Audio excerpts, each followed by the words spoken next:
ஆண்டாள் சன்னதிக்கு போகிற வழியில் 2 பக்கமே வந்து கடைகள் நிறைய இருக்கும். நான் அந்த கடைகள் இருக்கிற கடைகளை காட்டேன். நான் காலையிலேயே போயிட்டேன். அதனால் கடை கம்மியாக இருந்துச்சு.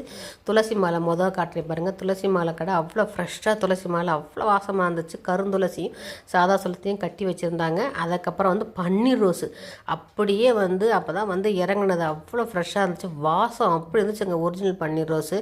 நம்மலாம் வந்து இங்கெல்லாம் வந்து ஹைப்ரிட் தான் கிடைக்கும். ஆனால் மதுரையிலும் ஸ்ரீவில்லிபுத்தூரில் ஒரிஜினல் பன்னீர் ரோஸ் கிடைக்குங்க. பார்க்கவே சந்தோஷமாக இருந்துச்சு.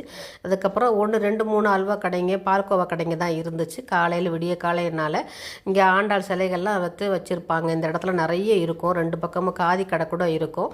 இங்கே வந்து அல்வா எல்லா வகையான அல்வாவும் கிடைக்கும். இந்த கடைங்கள்லாம் வந்து பலாப்பழ அல்வா கூட விற்பாங்க.